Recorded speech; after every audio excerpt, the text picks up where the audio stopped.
teacher go to school? What do you think of what's going on right now, mate? These evil little invisible parasites. Satan-worshipping Freemason moron. Do you understand what I'm saying? We're not run by factions. Get the fuck out of camera! There are much more powerful international forces in play. Is this pink guy? Is this what pink guy is? I don't fucking know what's happening.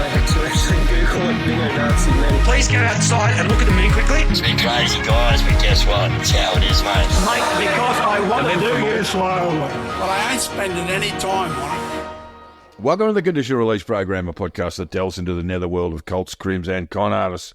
I'm Jack the Insider, otherwise known as Peter Hoysted for tax purposes. And I'm Joel Hill, and this week I'm coming off the fucking arse end of COVID. So it has been shit. It's still shit. Go and get your jabs. It's bad. But Just COVID. Northern Rivers COVID. she's not wrong. That one's serious. Don't ignore the symptoms there. It's really annoying. It's fucking terrible. I've lost my sense of taste. I can't even taste CBCO IPA properly, and it's fucking burning me all out. It's like bitter sensation. Anyway, look, when it comes to these sort of things, you got to take them seriously. And if you're older, you get antivirals. If you're younger, you got to resort to your own kind of, devices. I was looking up on like DoorDash and all the delivery services, looking for COVID, trying to find something. And the one thing that didn't come up, frog poison. That's the one thing that certainly didn't come up in my fucking search. Yeah. So this week, we are going on a spiritual journey, or so they say, with Kambo frog poison. It might kill us, or it might give us something really cool to post on Instagram. Either way, it is a win in my books. Let's do it. Look, it sounds dumb, and really, when I first heard about it, I didn't want to bar of it. No, you shouldn't. I really had no idea what had happened here before I started doing some reading, and I thought you were making a joke. Frog poison? What? Licking toes. Sounds like a Simpsons episode. And then I did a little bit of reading, and here we've got 2 deaths caused by administering a poison, and no one taking any responsibility for them. Oh, yeah, no, the shirking of responsibility is hard and fast on this one. It's a real hippie thing. It's a hippie thing. It's totally a hippie thing. I'm amazed it's actually not a cooker thing, because they tend to be a bit of a overlapping Venn diagram. But let's face it, once Dave O'Neiggs realizes he can make this into a multi-level marketing program, it will be a very fucking bad time to be an Amazonian trooper. They're going to get milked. They're going to get milked. They're going to get milked. Yeah. They're going to get milked. I mean, you got to say, Amazonian, what? What's going on here? There are going to be shamans involved. Shamans. They're going to be shamans involved. You say potato, I say cunt. Look, I've never met a shaman I liked. I've got to say that. I dislike them because people who might have a serious illness or health condition are convinced to move away from modern medicine by these shamans and to take a poison that will make them very ill at best for no benefit. Well, no, they make money. Oh, sorry. There is a benefit. They make money. By taking the Kambo, not the ones administering. No. They're doing fine. Yeah. So there is a benefit. If you're just taking Kambo, then you're a little bit like a beer sponsor. But they do not administer poisons from tins. And as far as I know, they're not hippies. No, they're not hippies, and they do not administer poisons. I've actually had to look into this because I wanted to make sure this sort of libelous statement would never go unchallenged. And they have told me that they do not put any kind of frog poison in their beers whatsoever. Completely frog poison free. Completely frog poison free. Now, I will level with you. Alcohol is technically a poison. So if you're thinking that, but alcohol's a poison, all my response is grow up. Yeah. Gravel's a poison if you eat enough of it. Life is a poison, you fucking idiots. So yeah, get some of their beers. Their IPA is spectacular. And don't come at me with DMs about how alcohol is poison. It's completely different. And frog poison sucks. And booze is great. Get a case CBCO. Oh, by the way, the voucher code still works. What is it? I don't remember. Look it up. That's not very helpful. I'll put it in the show notes. It's not very helpful at all. I can't remember what it is either. Look, while we're being ruthless capitalists, don't forget, listeners, that we do have a Patreon. Yes, And for as little as $5 a month, you can get all sorts of bonus bullshit content, and it is worth it. We're gonna crank up a black label edition later on when we've finished way too much to drink. Yeah. And look, don't worry about Joel's free fruity beers. Buy me a VB with actual money. Don't do it. He doesn't want it. VB's bad. So, all right, we have asked enough of you listeners, and honestly, our patrons and all of our listeners, thank you so much for going through this drought with us. It's just been really fucking busy, but we are very committed to you because we love you dearly, and you guys have been great, especially the shitposting group, which is still totally going off. So now you can just sit back and enjoy the experience of not having frog poison inside you. That's a good thing because frog poison is not good. It's unsurprisingly, it is not good for you. It's not good. On with the show. I still haven't worked it out yet. And if you haven't worked it out, keep asking the question. And keep looking for the answers. Because it's irrelevant.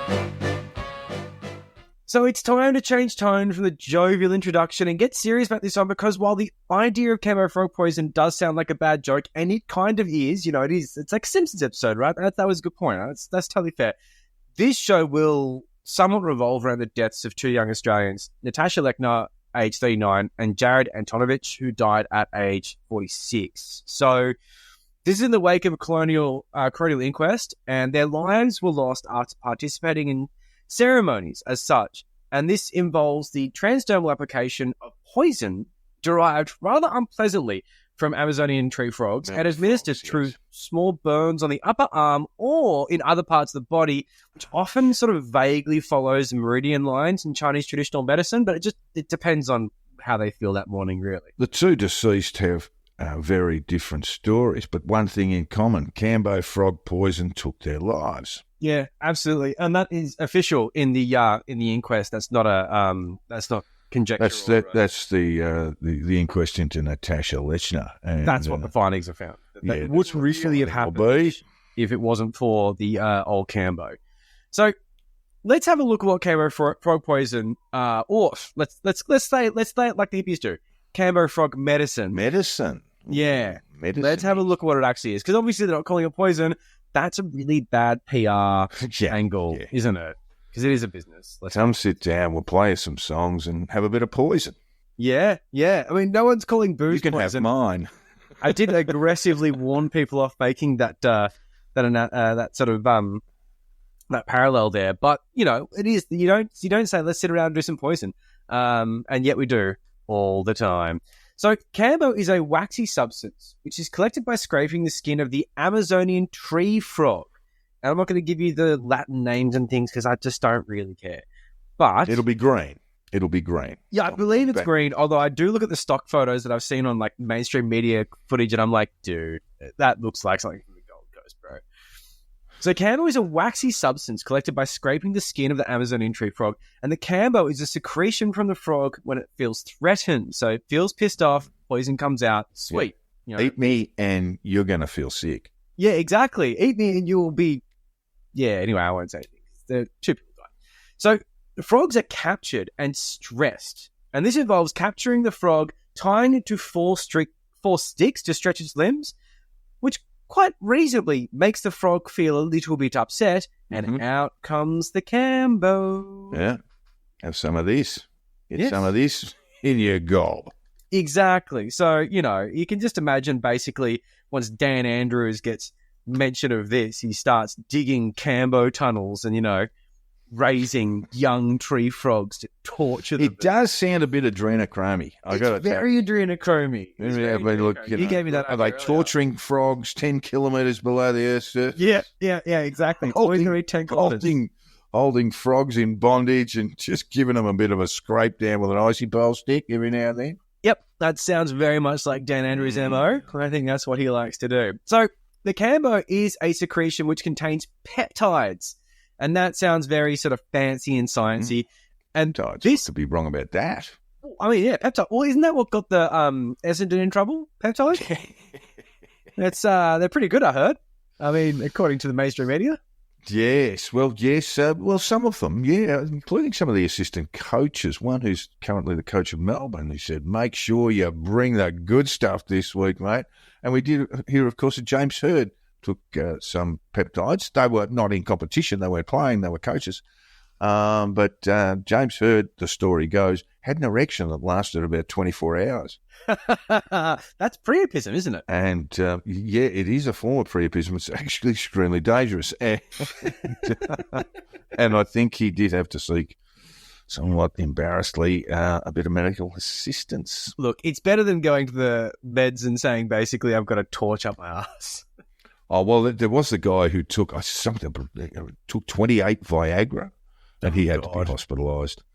Well, that's a lot. I mean, look, even 3 seems pushing it. But look, you do you guys. It's your week. Yeah, hey, whatever. But just bear in mind, if you do have a heart episode and you're having a massive erection at that time, heart's going to say, I'm out of here. Yeah, exactly. And it won't be the vaccine. Let's just get that one right out of the way. So, let's get back to the frog poison. Yeah, frog poison. All right. So look, the secretion is harvested by scraping the frog with sticks. The sticks are then left out to dry, and then, voila, you have a stick of Kambo. Stick of Kambo.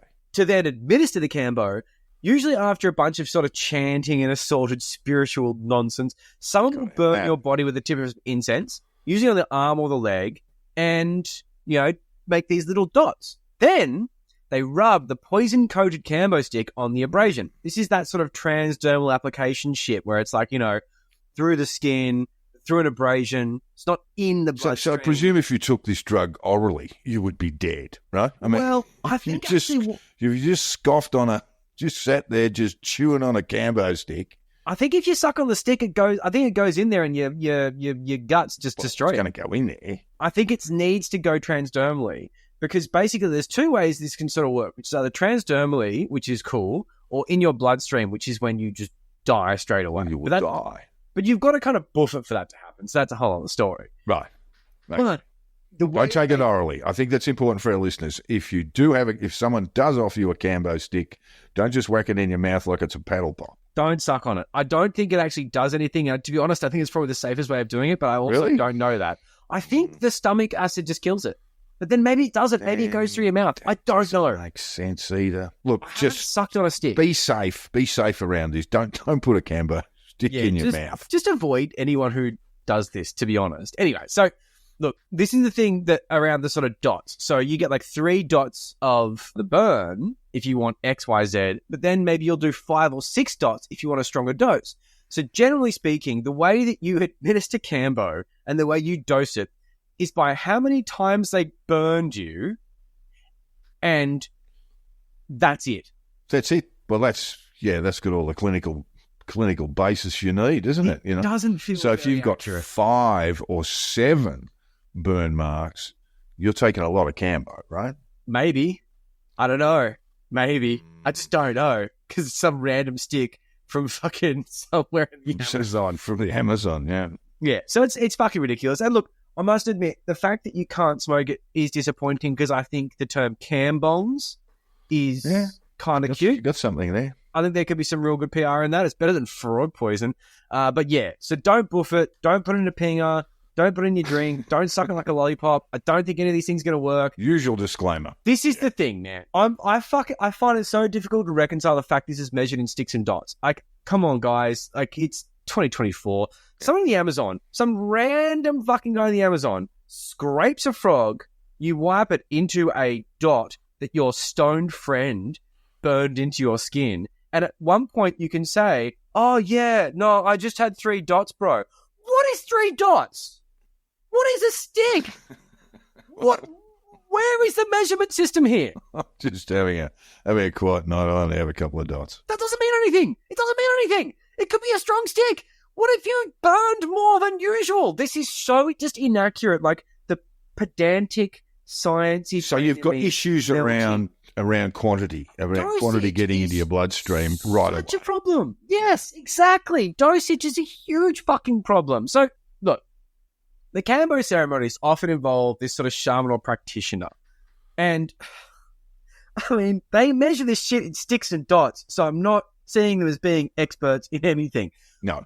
But I think they're we'll find also out ones that these guys are not expert. They might be shamans. Yes, they might be good at getting your pants. Really experts. They're not really Pharmacology.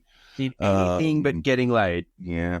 They're always good at getting And laid. beard growing. Shamans, Very good at beard growing. yes, yeah. Well, actually, the shaman that I know is very shaven. And also, he has sex with a lot of women who are Sounds like a far younger than he is. Anyway, so when you look at the shaman or the practitioner, they are also the business owner. They're the ones making the money. So they'll have you sit on the floor with a yoga mat and a puke bucket, which you will need. Yeah, big because one. Big Can't- one. They, like, for ayahuasca at least, they give you a massive fucking puke bucket. To be honest, I just go outside because the idea of puking into a bucket is fucking disgusting. But everyone's there in a circle just chundering into a fucking bucket. But that's the thing. But that's This what is you're paying not- for. This is not my idea of a fun Saturday night out. Nothing about it is fun. It just makes you violently ill. And, like, there's this, like, incense and hippie bullshit.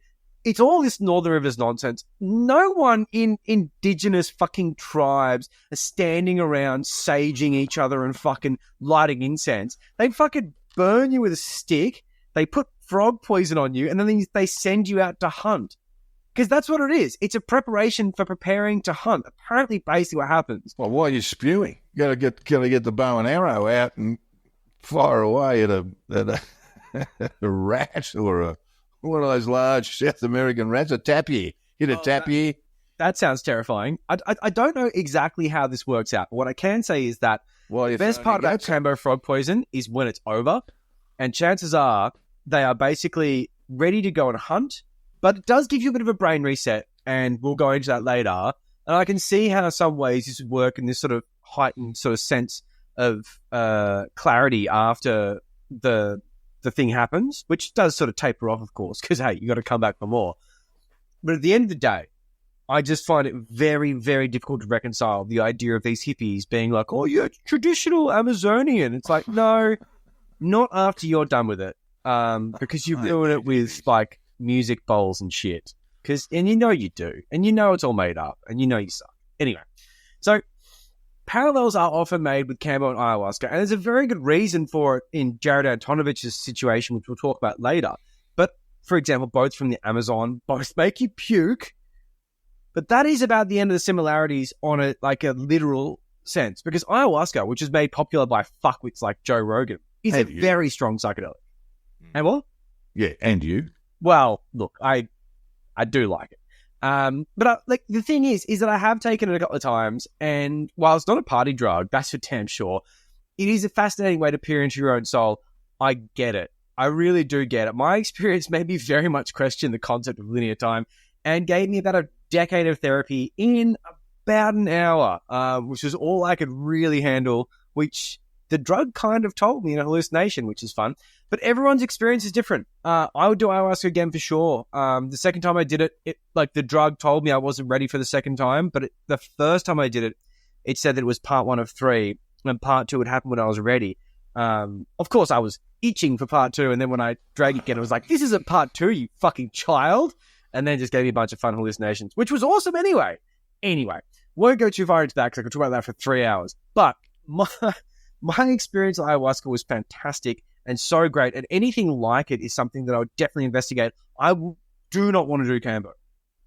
No, but so what's the point? Is this sort of Carlos Castaneda revival? Kind of, yeah. I mean, Castaneda, I don't know if you know him, Joe, but for those who don't know, was a peyote fiend who decided he'd make a living out of it and wrote extensively about his peyote and other hallucinogenic trips in Mexico.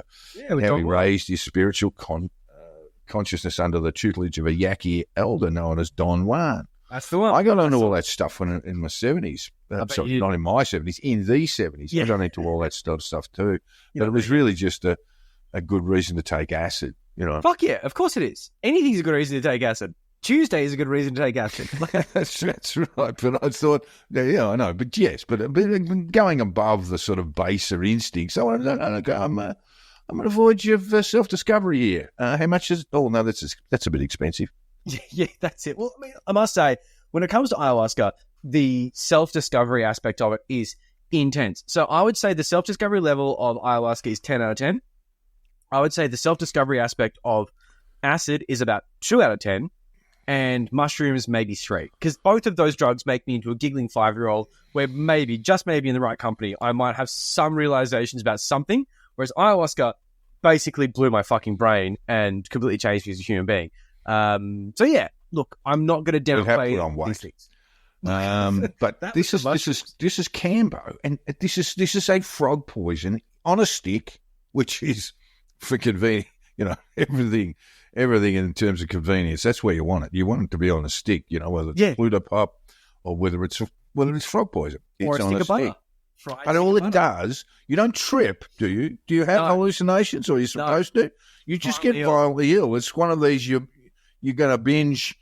You got to purge sort of things, right? This is the way the hippies look at it. This is the thing. So when it comes down to Kambo, it's the fact that you get so ill that you feel good after. It's like in Fight Club where they beat the shit out of each other, but then after they feel good. Well, kind of. Yeah. After, your jaw stops being broken. We would grab half bricks, Joel, and bash ourselves in the head and then stop and go, I'm only doing it because it's better when I'd stop. Yeah, that's Kambo frog poison for you guys. There's the brochure. Enjoy.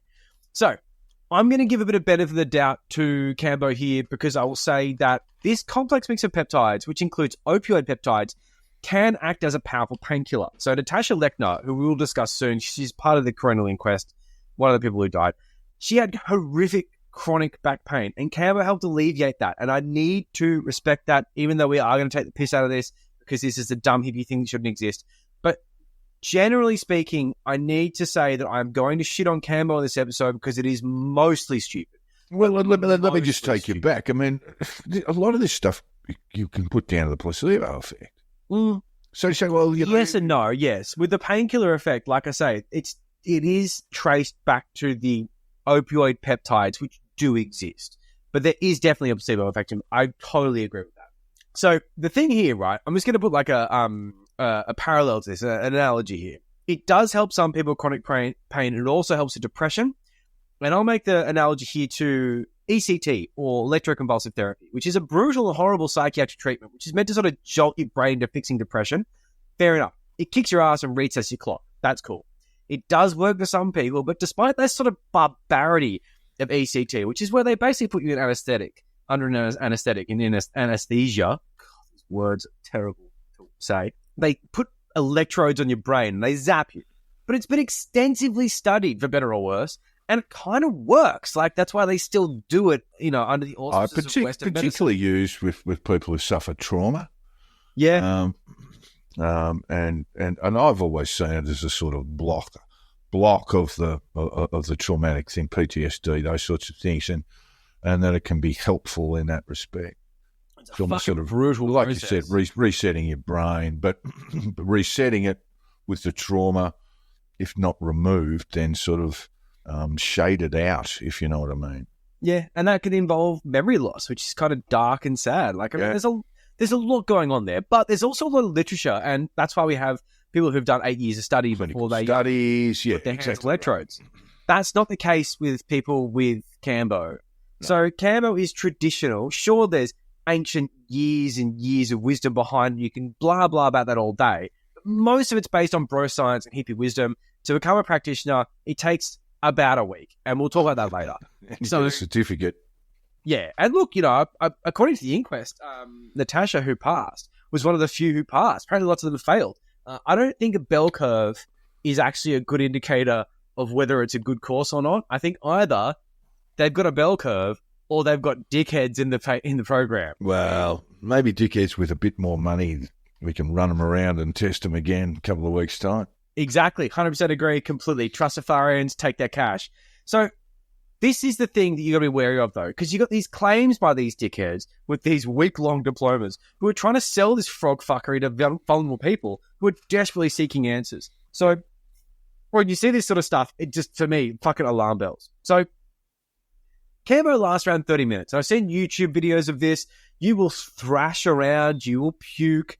You will just generally have an epileptic seizure. It is quite disgusting. Some people will experience severe facial swelling, which is known as frog face. Oh, no. And while this is likely a sign your body's under extreme stress, it's otherwise known as edema of the face. But that's not as cute as frog face, because that's all part of the fucking PR charm, right? Well, I've got frog face. Don't worry, guys. It's just fun. It's not fun. Hey, look, I loved your frog face. Oh, mate, your frog face was going off, The best bro. frog face. You've done the best frog face of all time. Medically concerning. So it basically makes you look like you've been stung by a bee, or you've had like sort of cosmetic filler stuffed into like all of your face, not just one part, like the entire thing. And of course, people who practice this see this as a positive thing. It's good. It's not. It's not good. Frog face. It's not good. Frog face is bad. Of course it's bad. So they've got all these bait theories about how it's a positive thing. It's draining toxins and fucking yah. Yeah. But they also, I've found people selling supplements to avoid frog face. Oh, really? Oh yeah. You can buy nonsense piss pills that will apparently stop you from getting frog face, which of course don't. Just maybe blood thinners, maybe an aspirin. How about not doing Kambo? Yeah. That's really probably good where we way. should be starting. Don't do Kambo, kids. Don't do Kambo, kids. And you won't get frog face, and then you've just solved the problem by not being a fucking idiot. So look, your heart will race. You might need to shit, which you may or may not have control over when and how that happens. And the best part of all this is it's not even a hallucinogen. You don't even get high. What? You just get sick. What's the point? I'm serious. There is no point. Like, yes, the post sort of clarity. So look, it's not even remotely fun. It's just fucking awful, right? It's still this thing. You know, you can if you're going to binge, you got to purge, and That is... you can take as many toxins as you like. Eat as many hamburgers, pies, smoke a bit of weed, shitty colored draft schooners. yeah, neck a couple of VBs, and then you get on the Kambo poison and it's all gone. You chuck your head up into a bucket and try not to die. It's a bulimic dream. Think of the calories. God. So, I know, that was probably bad. So, look, overall, it's meant to make you feel pretty great. I get that. There is the part during the process where you think you might die. Yeah, but other than that. But you know, I just had COVID and I was feeling terrible. And at no point did I think, oh, mate, I'm so glad because afterwards I felt great. No, I still feel terrible. My brain isn't working. I keep on leaving shit in the bathroom. It's fucked. Anyway, so there is obviously very limited evidence of the positive benefits of this. Anecdotally speaking, I got to pay it. People report that sort of shock to the system, which has this sort of reset, which alleviates these symptoms of depression and mental illness, and this pain relief that it offers for people who have this sort of chronic pain. And people speak of the purging element of it, which is where you basically puke and shit yourself silly. But So you're working both ends. I certainly did on my second ayahuasca dose. But I can relate to it in the ayahuasca thing because purging is a big part of the ceremony where you're there and you're totally fucking tripping balls. And then you have this giant experience and then you puke and like all the experience comes out of your mouth. And then you sort of snap out of it and you're like, oh, wow, that was pretty What's hectic. going out of your ass? Oh, dude, the second time. Oh, anyway. All right. Oh, Lots of maybe people. too much information there. Yeah. But when you're on the Kambo, you're not just throwing up. You're not just one way purging. You might be purging from both ends. I do believe there is a potential for shitting your pants. That is, I don't know, I haven't done it, but what I can say is that people have said that is a thing. If you're gonna take Kambo poisoning, don't wear old undies. Wear your best undies. People are going to see. Yeah, Shit people- yourself. At yeah, least yeah. you could say, oh well, at least his underpants are okay. I crap my Calvins because I'm that kind of guy. Yep. Well, look, I do get the fact that people need this sudden physiological shift. Like I say, it's akin to that sort of ECT thing. Or you could have a situation where people just need a dramatic shift in their shitty, mundane lives. They're meaningless. Well, that's the whole thing. I mean, that's You the know. lure of it, isn't it? Yeah, it's the chase of excitement, right? And like lots of people online seem to be doing that. That chase of like that Fight Club-esque, you know, I need something different, you know. Yeah, look, I had a friend who went on a retreat for 4 days and she wasn't allowed to speak for that entire time. And I said, well, look, and you know, it cost her a couple of grand. And I said, look, you give me 1,000, come over to my place. You won't get you won't get a word in edgeways. Yeah. I'll just talk straight over the top of you for an entire 2 days. That'll be $1,000. Yeah, you're saving money. One of my sister's mates, she's great. She calls it Shush Camp. Shush Camp. Shush When camp, she yeah. said that, I was like, Shush Camp is the best I don't name know ever. what you're trying to find out about yourself from silence. I mean, I understand reflection and all that can sort of see it. stuff, but why you've got to be silent about it? I don't know, man. Shut the fuck up and see what happens. I would not put it. I would do that before I do fucking Kambo. That is for goddamn sure. So, look, the application of Kambo is generally unregulated, but there is an organisation which is called the International Association of Kambo Practitioners, the IAKP, and they The IAKP. Wow. bunch of cunts. Honestly, their commentary toward this inquest has been so cold and so evil. Really awful. So they certify practitioners and teach them basic dosage, safety, and indications and first aid and things like that.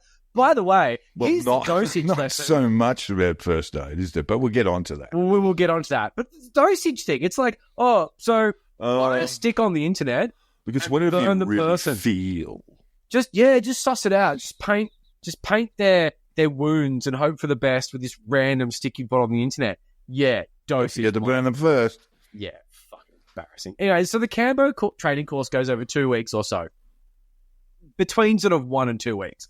The cost is variable, and I generally find if they don't tell you the cost, it's not going to be cheap. You know, if you need to know if you need to know the price, you can't afford it, right? The websites I found did serious gymnastics avoiding the price, which tells me that basically you message them, they look at your watch, and they go, 14,000. Oh, it's 10 for you. There's no recommended retail price on the Kambo poisoning. No, because they're fucking con artist. Anyway, so there was one course I could find that was 8 to 10 days and cost $5,000 US. That's about 7 large Aussie. Yeah. That's a bit Pete Evans pricing, I'd say. It's got a bit of the Pete Evans about it. So how many times would you take the Kambo poison over 8 to 10 days? That's a fucking good question. And to be honest, I don't know. Like, it lasts about half an hour, right? But the profound effects are meant to come in the wake of it. I think that generally speaking, they would like sit around and talk about the way to do it properly, learn CPR because, you might just kill someone and that sort of thing. But surely they're doing it at some point. And I think it'd be very funny. It's that thing of like, you can't sneak vodka into your bunk beds. No sneaking Kambo into the camp. I don't want to see anyone with any new dots. But technically, it could be every day. It could be. It could be every day. They do that with ayahuasca retreats. I've heard about in Peru. I've also heard that what they do with the foreigners that die is that they just sort of take them out and bury them in shallow graves. So, yeah, I don't know. Well, you don't want to have a deep grave. It's just a lot of work. They're only small people. And to be fair, after a big ayahuasca trip, you're not keen for manual labour. It's not. You just hope they've got that. Oh no, I couldn't feel a pulse, but you're actually, you've just been buried in a shallow grave. Oh shit! And you just like, that'd be no, bad trip. But I'm still good. You morons just can't feel for a pulse because you never did CPR training because you're a fucking bunch of idiots. Oh, this is so dark. Anyway, so look, I would argue there's no such thing as a safe dose of Kambo, but the more prepared a practitioner is, the safer it will be. If shit does go wrong, you should be kind of on top of things, right? Well, there's a lot of things there that could be done that aren't done. I mean, Natasha Leshner died within minutes of Kambo being administered due to an acute cardiac event. And while this is often due to an underlying condition, the postmortem examination in her case found that Leshner had no sign of heart disease. Yeah. So it's blown her heart away, Oh, she died very, very quickly. Although it could be argued, as is in the inquest findings, that there is a possibility that if paramedics were alerted sooner, things were different. Well, this is the whole thing. I mean, you just talked about preparedness from some of these shaman, and this is the almost total absence of this. They come up very fucking short. So in Natasha's case, she fainted moments after the poison was applied. She had 5 dots. And it's like, okay, so 3 is apparently a bit of a weak one. Anything more than that's a bit more. What does a dot mean? It doesn't mean anything. I mean, there's just no way of regulating the poison, the amount of poison into the bloodstream. No, absolutely fucking not. Her last words were, as she sort of gripped onto her friend, it's not good. Well, She just felt it wasn't good. Basically, she had a few dots they wiped this random stick on her, and it wasn't good. But Because it but came she from was a some trained fucking practitioner. company.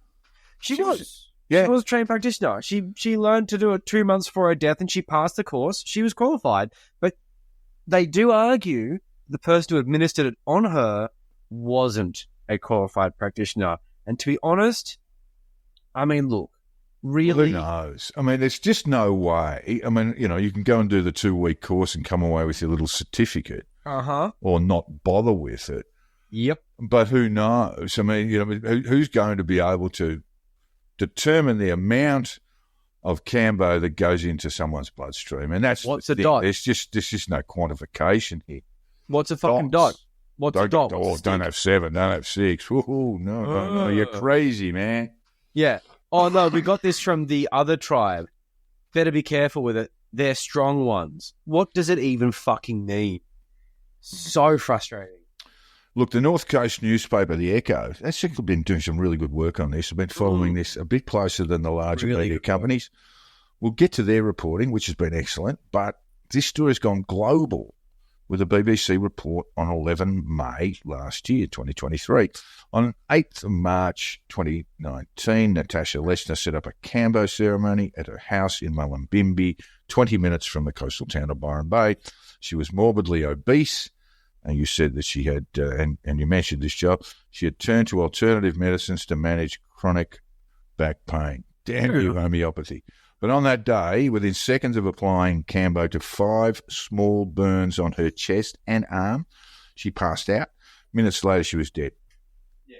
The 39-year-old had trained as a Kambo practitioner just a couple of months before her death, but a court heard that she was not warned of the risk of sudden death that using Kambo posed. Not part of the training. No.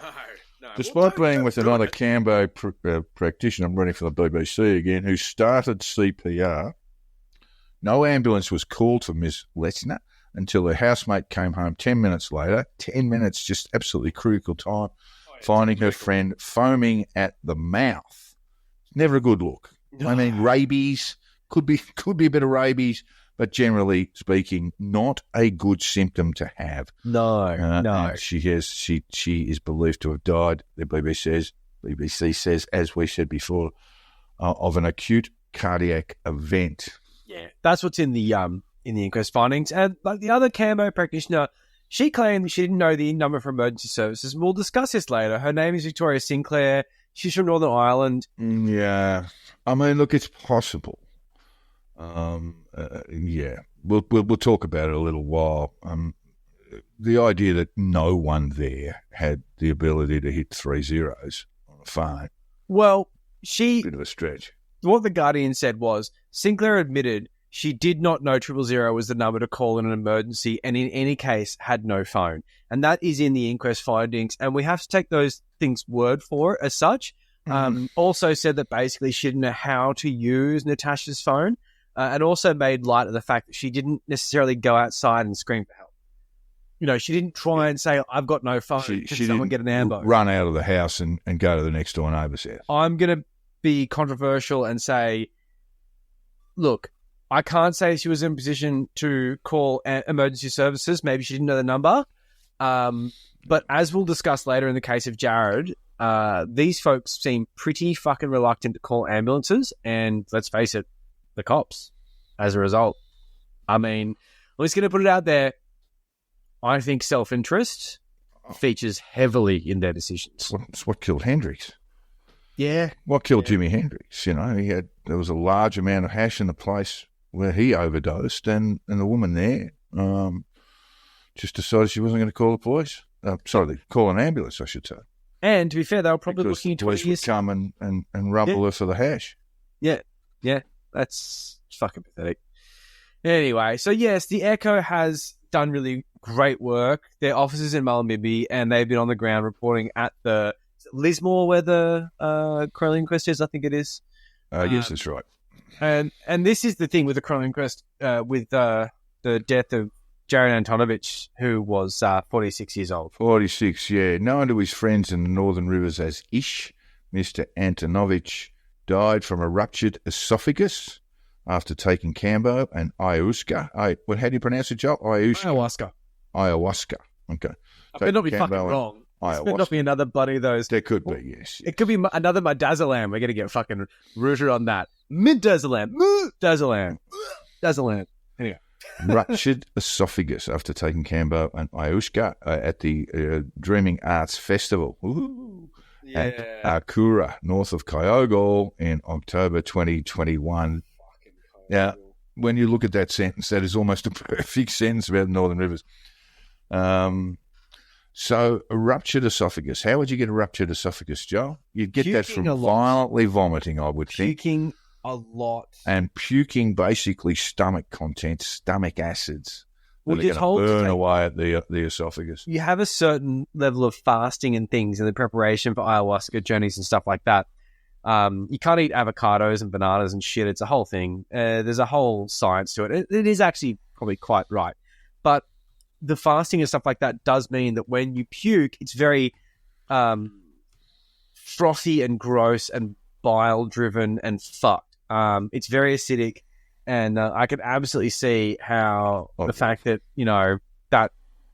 anyway, yes. You get alien, and burn through you. I mean, look, and of course there have been two separate coronial inquests, and we're looking at the second one now into Mr. Antonovich, and I think they have adjourned for a period of time. Their most recent hearing was in Lisbon in February, where the main witness on that day was local counsellor and psychotherapist Dominique Villars. Mm-hmm. Villars. Anyway, she provided an interview to police in September 2023 saying she had 30 years of experience in bodywork and massage modalities. Okay. But no current first aid certificate. Well, never need that. No. I'm a homeopath who doesn't believe in first aid. Well, I just didn't bother training it. She remembered Mr. Antonovich as a very friendly, beautiful man and was with him on the day he died as a fellow attendee at the spiritual retreat organised by a Mr. Solaris. We'll get to him in a minute. Oh, we'll get to him in a minute. While noting that it made her feel like she wanted to die at times, and that's a quote from her, she said her own experience of Kambo had been very positive, helping her overcome Lyme's disease as well as depression. It's been profound for me to see the healing that occurs in one night compared to years of psychotherapy, said Ms. Villars.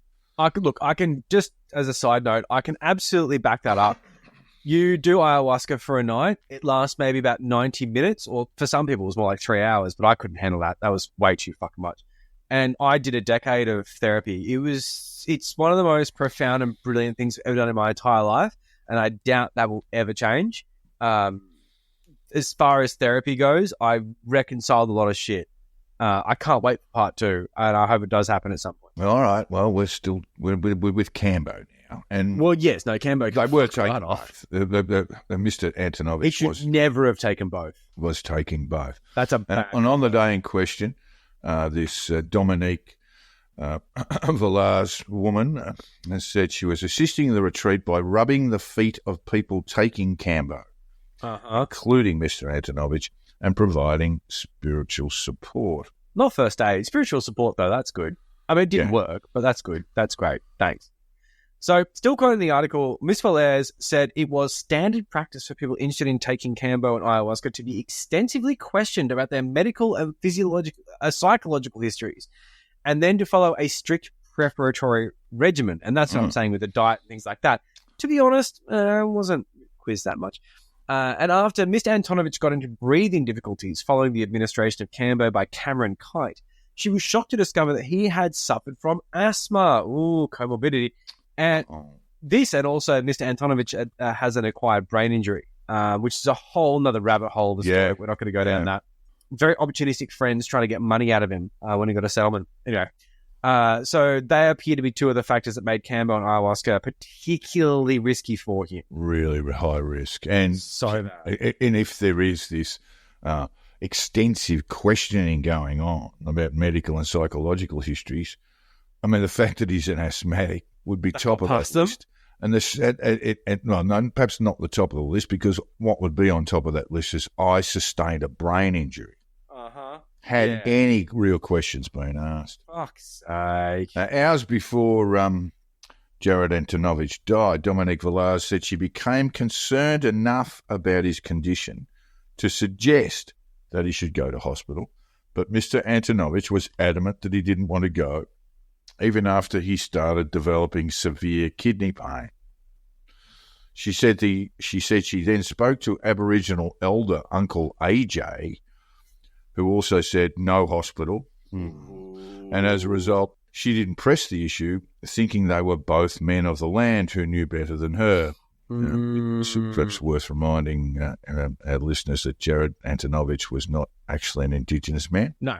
I work a lot with energy, and I could see Uncle AJ was au fait with the energy world, said Ms. Villars. You could only have this kind of coronial inquest in the Northern Rivers. Yeah, she works a lot with energy. Council pressed her on the fact that no one present appeared to have the appropriate first aid training. Hello. Or expertise to diagnose what was actually going on with Mr. Antonovich's ruptured esophagus. He would have been vomiting blood by this stage. Quite likely, yeah. Dominique Villars said it was not a known risk at the time, and she wasn't invading his energy field. Can't have that. Can't just wander around invading people's energy fields. Just like, fuck off, man. But regretted now that she deferred to the men. Yeah. Regrets, she has a few. And ignored her own gut feelings, God, what a strange term to use, about Mr. Antonovich's deteriorating health situation. So she's in the room while this guy has actually said, no, I don't want medical assistance. Yes. And just looking at him and going, well, the Indigenous bloke over here reckons he's going to be okay, or don't call the cops. So I'm just going to sit and watch and get more and more worried. What could possibly go wrong? Later in the evening, she left him in the care of a, and I quote, beautiful Brazilian man and others when he was brought up to the Gompa to take part in the Ayahuasca ceremony, but men and women were separated from that point, and Mr. Antonovich was up the back, so she couldn't exactly see what was happening with him. He's walking? Is he perambulating? Is he able to move? Is he being carted around? And what the fuck is a Gompa? I know. I had to check this out. I hate little words like that I don't know none of the meaning of, so I had to look and go, what the fuck's going on here? And it's a spiritual island in Buddhism, a safe place or a haven. And that's where they were going to take their illicit drugs. Yeah, cool. So not a hospital, but a Gompa. That's good. And take up to a Gompa, which could be of any size. There's no particular sizes for a Gompa. It could just be another tent. Yeah, that checks out. Just a circle of people with a bunch of bowls to puke in. Well, we're about to get the question asked about whether he was able to walk under his own steam, Joel. Well, unsurprisingly, no. Dominique Villars did remember seeing him collapse to the floor when he was being carried by two men, and quotes by saying, I feel he left his body when he fell, she said. CPR began and an ambulance was called, but she said it was already too late. She's a psychotherapist, this woman? A what, though? I mean, really? What? Is that because she got a certificate from her mate? No. Come on, man. Going off the cornflakes packet. Yeah. I mean, look, it just doesn't sound like she has any psychiatric training at all, psychological training at all. No, it does. It sounds like her psychological training is an honorary doctorate from the School of Hard Knocks. I mean, this is just total horse shit. Yeah, look, so she's actually witnessed his soul leave the earth. Oh, isn't that fucking lovely? Yeah. So let's get back to the fucking ringleader, Mr. Brazil. Dominique Villars has rejected criticism of cult leader and fuckhead Law Solaris' behaviour at this point. He's a real piece of work.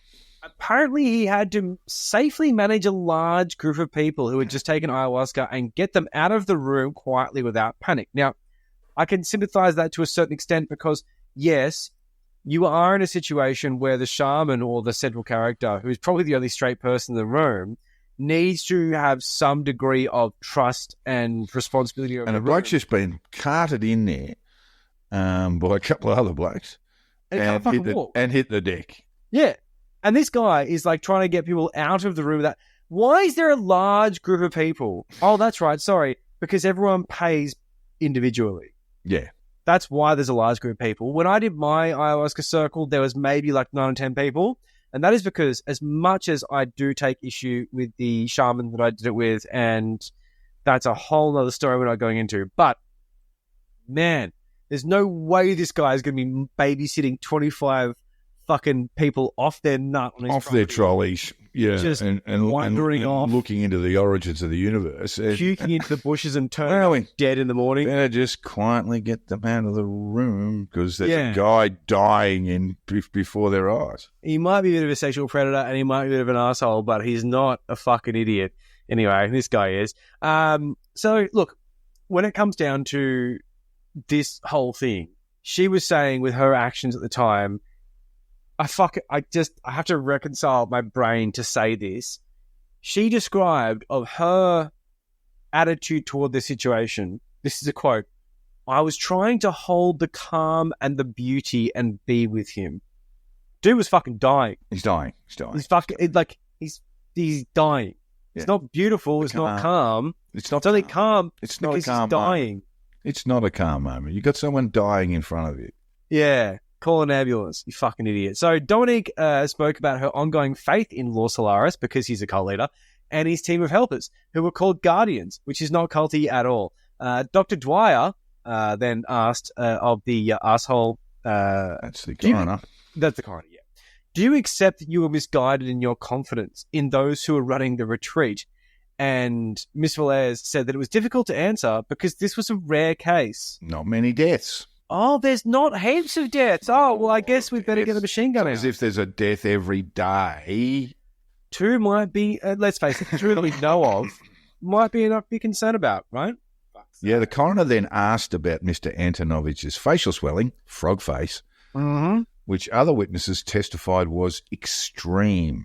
Great. Ms. Villars, I should say, downplayed this, only saying it was strange because it came on late. Yeah. I was looking for a frog face from him. I was pretty unimpressed early on, but later, there He came. Yeah, that's good. Yep. She was then asked about COVID protocols. Oh God. Saying she couldn't remember any. The whole event appears to have been in breach of a COVID rule at the time. Oh, sorry. I would have COVID protocols if it existed, but germs don't cause illness. No, want to get rid of COVID, don't you? Yeah. Just lick on a Kambo stick. The coroner and Dr. Dwyer pressed... Dr. Dwyer is counsel assisting, I should say. Sorry. The coroner and Dr. Dwyer pressed Aldo Desani on whether... It's another witness on whether an ambulance should have been called much earlier, despite Mr. Antonovich's objections. Is it possible a person in extreme pain and distress is not rational? Oh, good God. Aldo Desani demurred, saying, I would always respect the wishes of the person...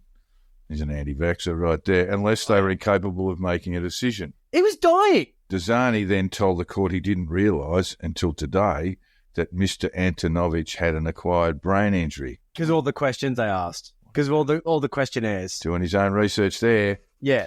Yes. So again, we've got this process where people should be told, no, this is not going to work for you. I mean, look, we are dealing with the sort of the speculative that these people have consciences, and I'm talking particularly about Lord Solaris, who is, as Joel says, a cult leader. And a cunt. Sorry. And a terrible, terrible bastard. We'll just find out just exactly how terrible as we go. Oh, I fucking don't But know back to Mr. Delzani's evidence, he was pressed on the lack of a proper protocol for a medical emergency. See, this is the sort of risk assessment you should be doing. And Mr. Desani said, everyone in Australia should have first aid training. Yeah, all right. That's helpful. Coulda, shoulda, woulda. Yeah. What are all the people who are munted on ayahuasca who should have first aid training? No. No, if only I had a bit of first aid training. I don't know what you do about a ruptured esophagus. Clearly, Mr. Antonovich dies in hospital sometime later, but it's not a good thing. You call a fucking ambulance. Circumvented. Yeah. That's your first aid training with a ruptured esophagus. You call a fucking ambulance. A lot of blood. Anyway, having completed his testimony, he made an emotional statement to Mr. Antonovich's family. We were talking about this earlier, Joel, so I was confused. It's actually not Solaris at all. But Mr. Desani said he was very sorry for what had happened and reiterated that everyone at the treat had done their best. We just, nothing more could have been asked of us.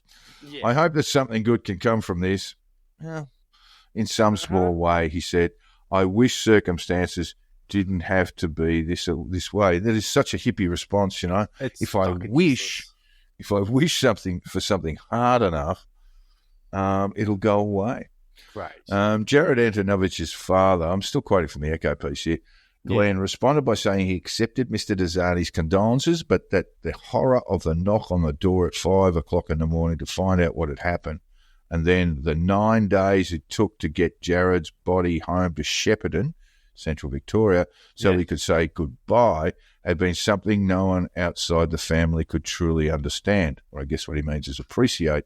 We will never forget what we went through. So they went through a harrowing ordeal, I should say, and then had to go through even more of it just in terms of transporting the body of their son to the family home.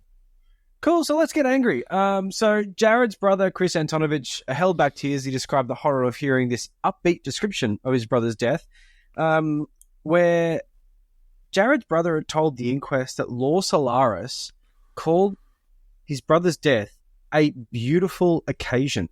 Yeah, that's lovely, isn't it? What the fuck, man? So his brother Chris basically described this as, quote, particularly galling for the family to hear. I mean, I don't fucking buy any apologies this fuckhead is going to make for a moment, because, this is bullshit. Old mate saying, they did their best. No one did their best. All they gave a fuck about was, A, their experience on the day, because they're shallow-minded narcissists, and B, making sure their business didn't get impacted or regulated due to some fucking dude dying on them. Yeah, so what we've got there is so there's been two separate... you would argue that possibly these things should have been investigated together.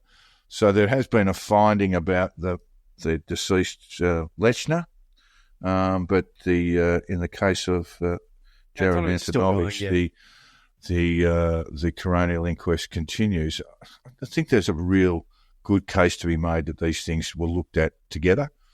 We had Mr. Solaris all over both of them in many ways. Well, not literally. Not so much the first one, but who's supplying all this gear? Well, that is the question, and I think these things do get centralised quite to an extent. But that's the other thing they were saying. Like, how do you fucking know what a stick is? Yeah, 3 dots or 5, Johnny.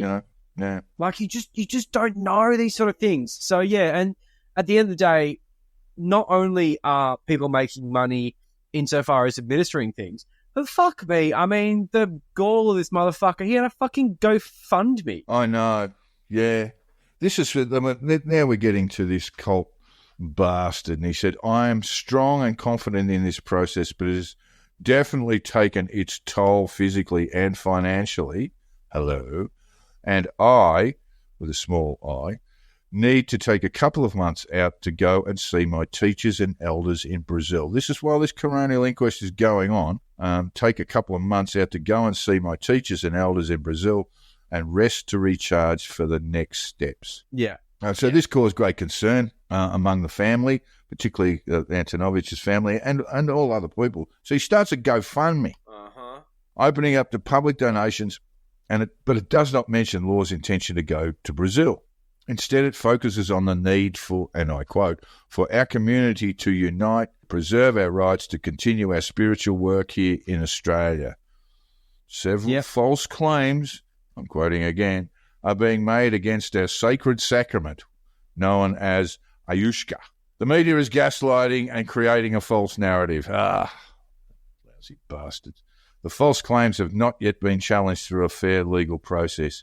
And that was on the GoFundMe. It's amazing how much this guy can go fuck himself. I mean, honestly, the fact that you're making this about ayahuasca itself, it's not about ayahuasca. It's about you, mate. You're a shit cunt who can't see the difference between someone who is having a very difficult time leading toward a serious health issue, which then led to their death. Well, you're out the back counting the money. Fucking goddamn fucking lootly. You can absolutely eat shit. Your words mean fucking nothing. And the fact that you think this is a way to rally troops against some kind of like oppression attempt by the man on your spiritual practices that are hundreds of years old and should not be the realm of government. No. Kambo was legal at the time. Yeah, that's kind of important. We'll talk about that in a little while. And you fucked it because you're an idiot. You're the reason why self-regulation doesn't fucking work. Look, at the time of the GoFundMe, Solaris was also banned from practicing as a counsel who facilitates ayahuasca, my friend. Ayahuasca. I'll correct you on that one. For 8 weeks from the 4th of August last year by the Healthcare Complaints Commission. I mean, talk about just slapping there. There's no more poisoning people for the next 8 weeks, please. I know, 8 weeks, and then, right? And then when come October, little November rain, you can get back on the poisons. Get back on the poison. Just take a rest for 8 weeks. Oh, you're angry about that. Oh, you're angry about being banned from poisoning people for 8 weeks. You psychopath. He's been suspended from poisoning for 8 weeks, or he was. He's over that now. But back to the tragic death of Natasha Lechner. Yeah, so look, Lechner's family say that she wasn't a risk taker, and I respect that. Like, look, I will happily take a red Mitsubishi and stick it right up my ass and see what happens, because at the end of the day, I've had a really good life, and I'll take a roller coaster, but she wasn't a risk taker, and this was a risk that I just don't think she understood. So the inquiry heard that she wasn't aware of the risk posed by Kambo, and the IAKP had updated handbooks to include more warnings since her death. Oh, whoops. Yeah. Oh, hang on. It's called an errata in publishing. Yeah. And they've just slipped the little sheet there with a couple of skulls and crossbones on it. And little qualifier. Yeah, look, if anyone looks like they're going to vomit themselves to death on Kambo or just keel over and have a heart attack, maybe give 000 a call. Yeah, and 000... And maybe have a bit of first aid training amongst you fucking dead shit hippies. For fuck... no, this episode makes me annoyed. Anyway. Legally, though, there is an issue around the fact that Kambo was legal. Totally legal. When Lechner was administered it. Yeah. We have really odd... it's very much in the hands of enforcement, our prohibitions process in Australia. In the UK, they actually have to come out and separately legislate for drugs that are found. And when you look at chemical stimulants, etc., hallucinogens, what have you, there's just a broad range, and there's always new things coming onto the market. And the POMs have to get up in the Commons and propose legislation. We have a system in Australia where we have a prohibited substances list, that anything can be added to that prohibited substances list, and then when it is added to that, it becomes obviously a prohibited substance, and possessing it, trafficking in it, supplying it, become criminal offences, but not at the time when Lechner was, when Lechner died. Yeah. Yep. So there's some legal issues. I mean, she could not be charged. Well, if Kambo's was illegal when she took it, she could easily be charged with, the people who administered it, I should say, could easily be charged with manslaughter, a whole raft of offences, but not because it wasn't on our prohibited substances list at the time. Yeah, and also the fact that, with this sort of legal grey area, I mean, Victoria Sinclair went home. Yeah. The jurisdictional issues, that is a whole other story. Anyway, so look, I will say that it was mentioned that the person who administered, like I say, cross-jurisdictional, Northern Irish, Victoria Sinclair, she's apparently no longer in the country. According to the inquest findings, despite she saying that she would not be doing it anymore, is still administering Kambo. Still doing it. Despite having killed someone. Slow learner. Just a slow learner. I've only killed one person. Oh, but she put that on the pamphlet. They're rookie numbers. Only one death. Only one death. Yeah, my hit rate is great. Better than COVID. Right, guys? Just imagine this is a case of medical negligence, of surgery or treatment gone wrong. And this would at least leave the estate of Jared Antonovich and Natasha Lechner with the opportunity to be compensated in the courts. Yeah, that's true. Yeah. But suing hippies, including one in Northern Ireland or who's scarpered, a Northern Irish girl who's scarpered Australia, I mean, it's going to be problematic, isn't it? You're not going to get a lot of money. Oh, totally. Exactly. And also, like, one of the things when it comes to people passing is that, like, it's those they leave behind. This is something my partner's always That's sort of always really, the case, yeah. really, really, really drummed into me that it's not necessarily about the individual while their life may be cut short. It's the people they leave behind. There's that, and then yes, that's right. And then there are victims who have to deal with a hellish set of circumstances for the rest of their lives. I would want a lot of fucking justice. I fucking would too. Really hasn't been. I'll be hunting down that Northern Irish girl. So that's Victoria Sinclair. She's the one really in the gun. That's the Northern Irish girl, and she's scarpered somewhere. Yeah, basically. She's left the country. At least she went home. She said that she'd known Lecter for 5 years and administered Kambo on her to 3 or 4 previous occasions. Apparently what they did is they basically bartered. So she would administer Kambo for Natasha, and Natasha would give her a place to stay or a bit of money or whatever.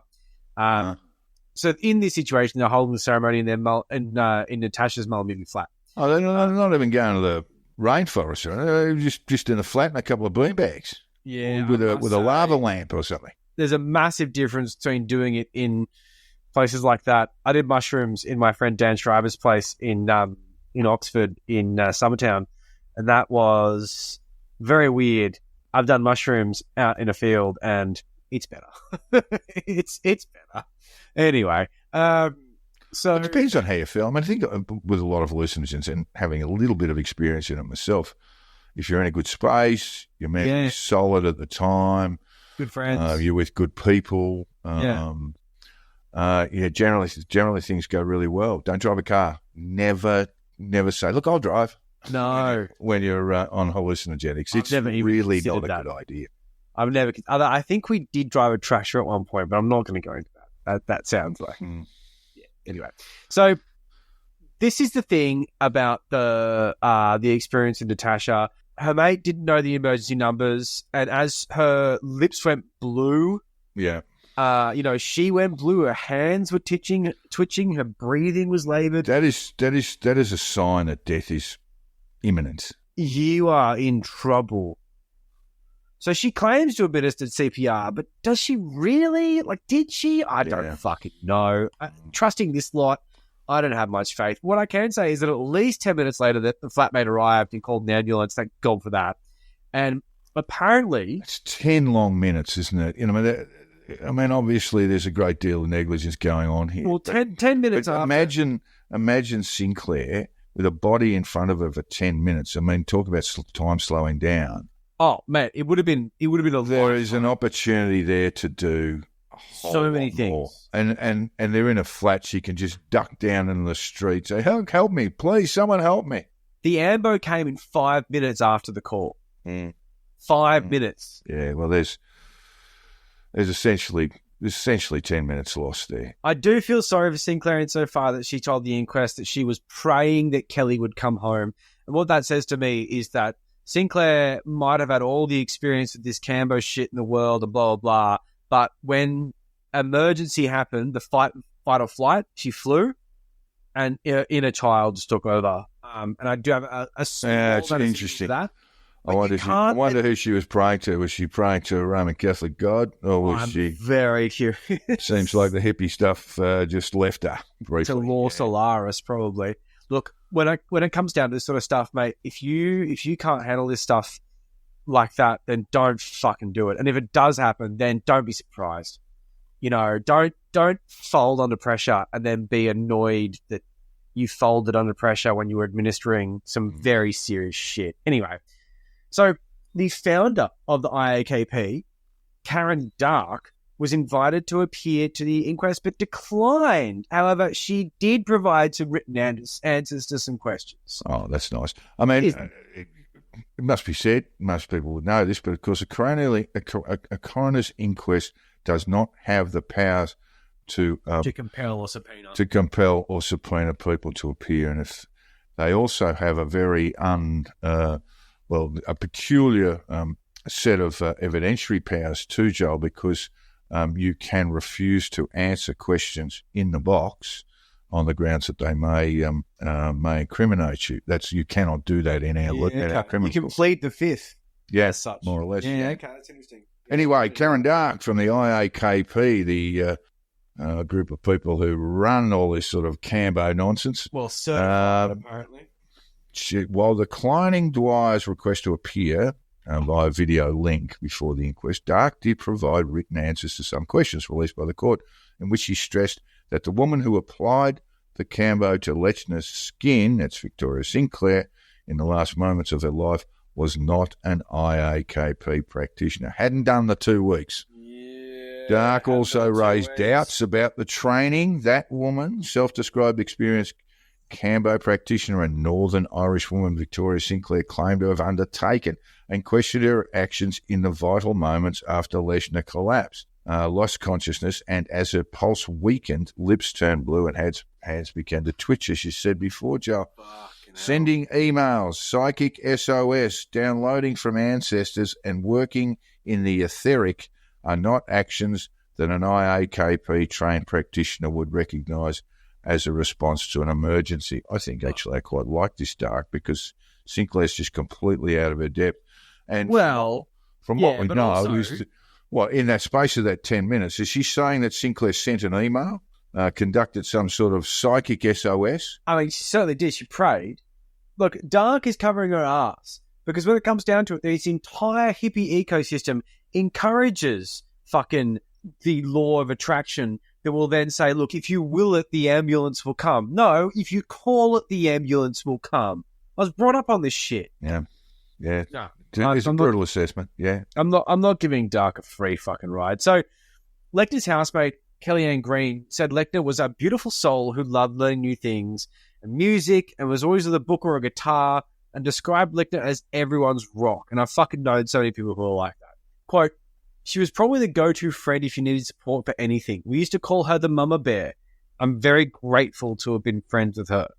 It's fucking sad that she went down this way. So after Green called the ambulance, she told the inquest, quote, I went into action mode and kept doing compressions. The adult entered the room. I rang the ambulance and had them on speaker. They guided me through the CPR. Adult in the room. Mm-hmm. This is in fairly stark contrast to the educator and holistic practitioner that administered the Kambo and apparently administered CPR, but clearly fucking didn't. Yeah. This is from the ABC.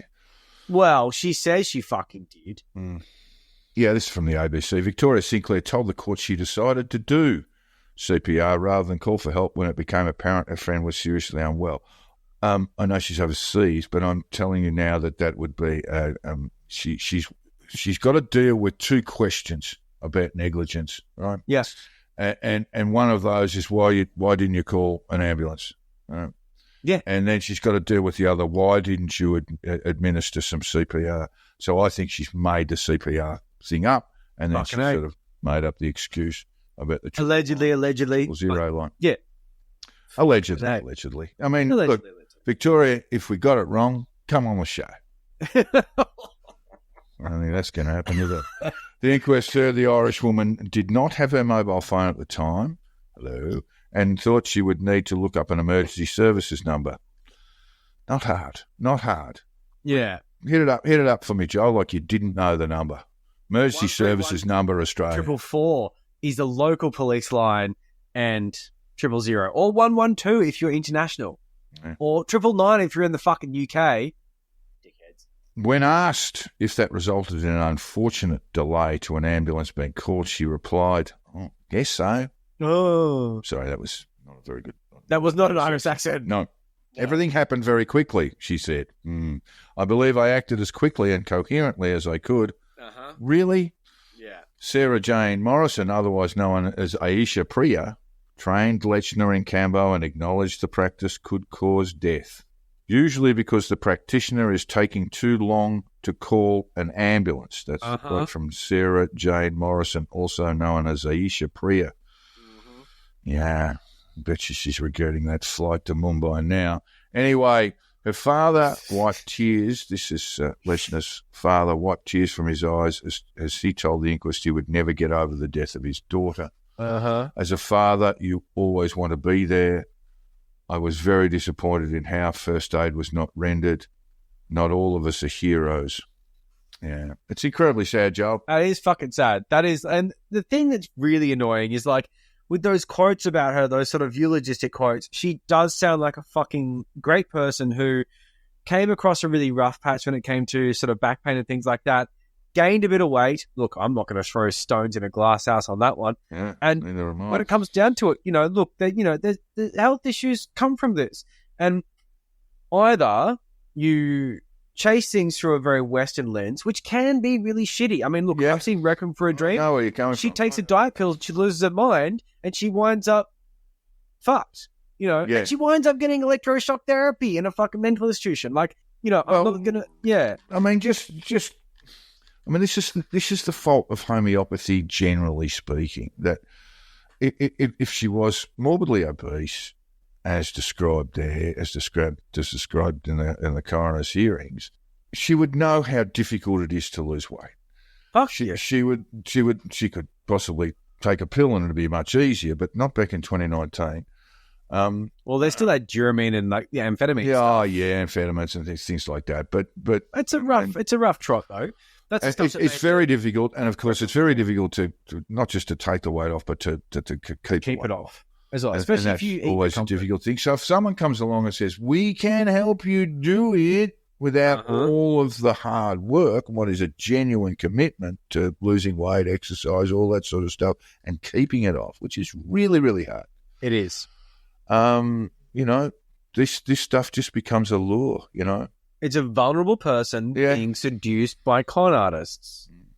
That's kind of the way it works. And while, like I've said, I've made a lot of disclaimers in this episode to say that I do believe that this Kambo frog poison shit does have a positive impact for some people for various reasons, and some of them seem to be, while not backed by good science, backed by reasonable assumptions and reasonable correlations. Man, I mean, fucking hell, it's very dodgy shit, and it's being pushed by very dodgy people. Yeah. So, look, when it comes down to the way in which this sort of stuff works, there's so many institutional safeguards and barriers that aren't there. But when it comes to the idea of negligence in an unregulated field, we do need to look at how that works. It's not going to work. I guarantee you, Mr. Solaris, he's probably not worth suing. He's not the kind of guy who's like, oh, okay, there's regulations, better go and look at the handbook.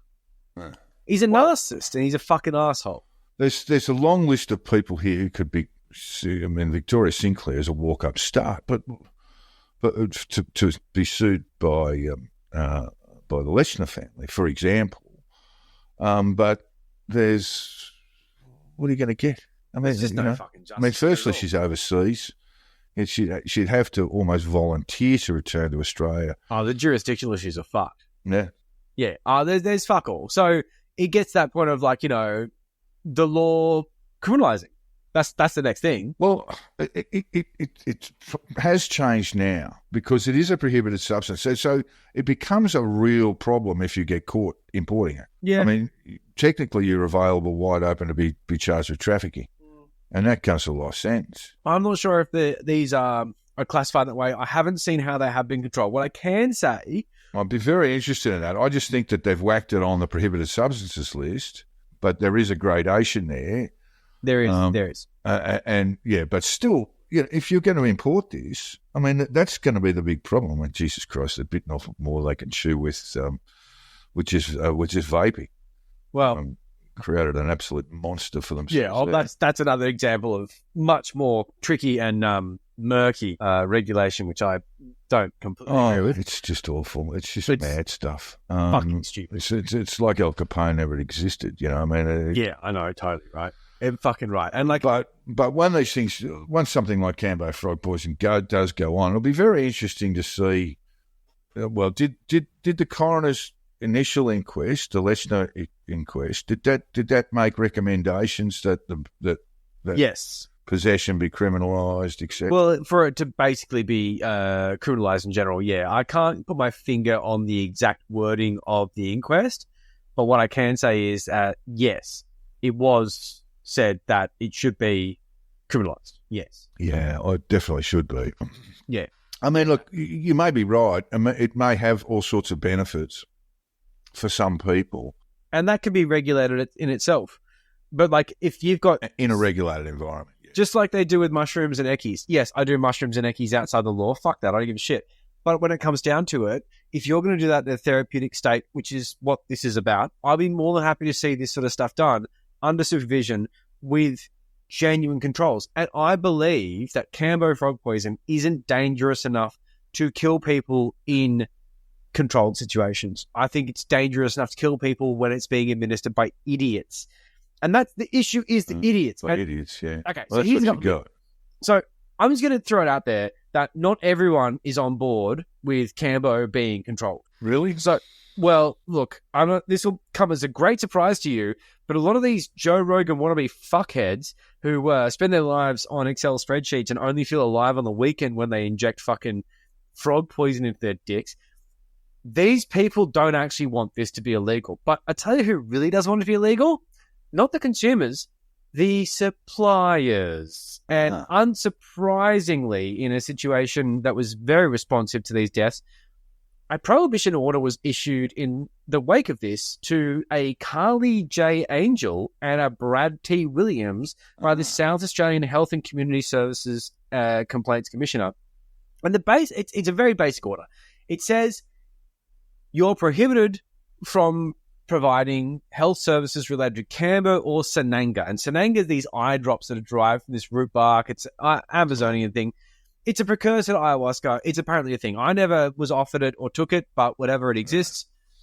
This is something that Lechner did take before the fatal Kambo dose. I would speculate that it's not linked to her. I think Kambo is the issue, not this Sananga thing. Yeah. But they were also banned from administering or promoting that in the second instance of that thing.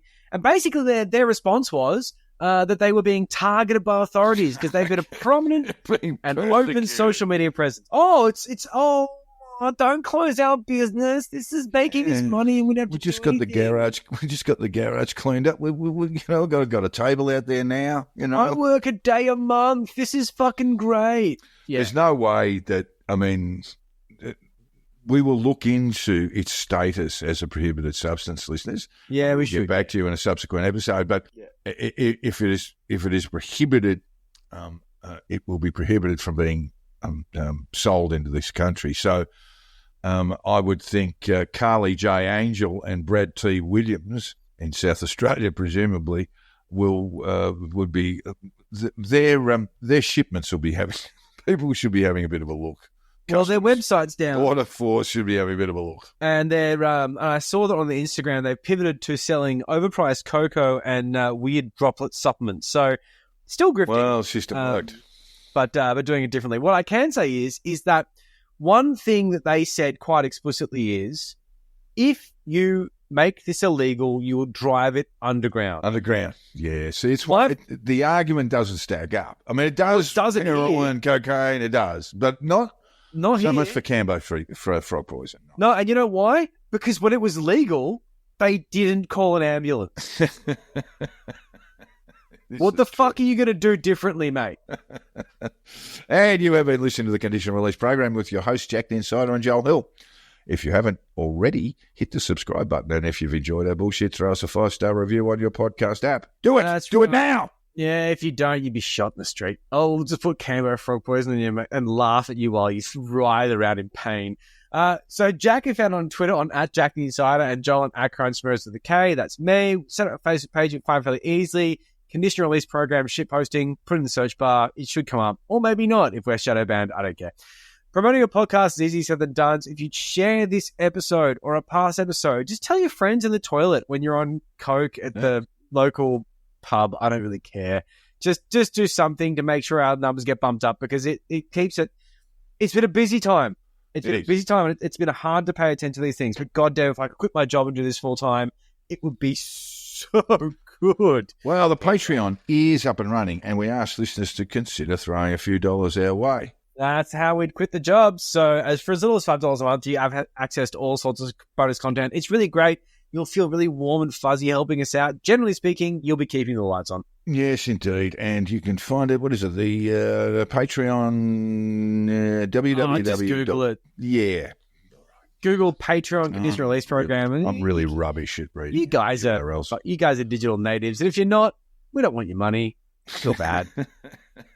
And finally, all feedback, tips, death and death threats should be sent to the conditional release program at gmail.com. We would love to hear from you, even if it's to tell us that you've caught a frog and asked if we'd like a lick. No. I'm going to have to say no, of course. It's cane toads or nothing for me. A discerning toad man. That's what I like. Thanks, guys. See you later. See ya. Bye. I don't think I ever want to talk to any of those people. Fuck me, you guys are bastards!